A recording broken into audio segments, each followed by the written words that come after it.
ವೀಕ್ಷಕರೇ, Patil news alert ಸುದ್ದಿ ಚಾನೆಲ್ಗೆ ಸ್ವಾಗತ ಸುಸ್ವಾಗತ. ಇಂದು ಆಲಪುರದಲ್ಲಿ ಅದ್ದೂರಿಯಾಗಿ ಜರುಗಿದ ಶ್ರೀ ಮರಿಬಸವಲಿಂಗೇಶ್ವರ ಜಾತ್ರಾ ಮಹೋತ್ಸವ. ಮಸ್ಕಿ ತಾಲೂಕಿನ ಆಲಪುರದಲ್ಲಿ ಉಟಕನೂರಿನ ಶ್ರೀ ಮರಿಬಸವಲಿಂಗೇಶ್ವರ ಜಾತ್ರಾ ಮಹೋತ್ಸವವು ಪ್ರತಿ ವರ್ಷದಂತೆ ಈ ವರ್ಷವೂ ಕೂಡ ಶ್ರಾವಣ ಮಾಸದ ಬಹುಳ ಶುಕ್ರವಾರದಂದು ಜರುಗಿತು. ಜಾತ್ರಾ ವಿಶೇಷವಾಗಿ ಬೆಳಗಿನ ಜಾವ ಶ್ರೀ ಮರಿಬಸವಲಿಂಗೇಶ್ವರರ ಗದ್ದುಗೆಗೆ ರುದ್ರಾಭಿಷೇಕ, ಮಹಾಮಂಗಳಾರತಿ, ಪೂಜಾ ಕಾರ್ಯಕ್ರಮ ನಡೆಯಿತು. ಪೂಜಾ ಕಾರ್ಯವನ್ನ ಶ್ರೀ ಬಸವರಾಜ ತಾತನವರು ಹಾಗೂ ಶ್ರೀ ಮಂಜುನಾಥ ಹಳೆಕೋಟಿ ತಾತನವರು ನೆರವೇರಿಸಿದರು. ಹಾಗೆ ದೇವಸ್ಥಾನದ ಅರ್ಚಕರಾದ ಶ್ರೀ ಆದಯ್ಯ ತಾತನವರು ಉಪಸ್ಥಿತಿ ಇದ್ದರು.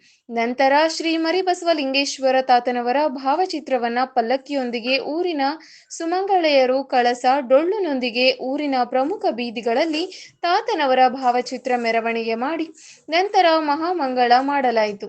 ಜಾತ್ರೆಗೆ ಆಗಮಿಸಿದ ಪರಮ ಪೂಜ್ಯ ಶ್ರೀ ಮರಿಬಸವರಾಜ ದೇಶಿಕೇಂದ್ರ ಮಹಾಸ್ವಾಮಿಗಳು, ಸುಕ್ಷೇತ್ರ ಶ್ರೀ ಅಡವಿಸಿದ್ದೇಶ್ವರ ಮಠ ಉಟಕನೂರು ಹಾಗೂ ಪರಮ ಪೂಜ್ಯ ಶ್ರೀ ದಂಡಗುಂಡಪ್ಪ ತಾತನವರು ಜಂಗಮರಹಳ್ಳಿ ಇವರಿಗೆ ಸನ್ಮಾನಿಸಲಾಯಿತು. ನಂತರ ಮಹಾಪ್ರಸಾದ ವ್ಯವಸ್ಥೆ ಜರುಗಿತು.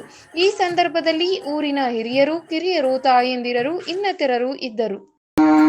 ರುದ್ರಾಯ ನಮಃ, ಕಾಲಾಯ ನಮಃ, ಬಲವಿತನಾಯ ನಮೋ, ಬಲವಿತರಣಾಯ ನಮೋ, ಬಲಾಯ ನಮೋ, ಬಲಪ್ರಮತನಾಥಾಯ ನಮೋ, ಮನನ್ ಸರ್ವಭೂತಗಮನಾಥಾಯ ನಮೋ, ಮನನ್ಮನಾಯ ನಮಃ.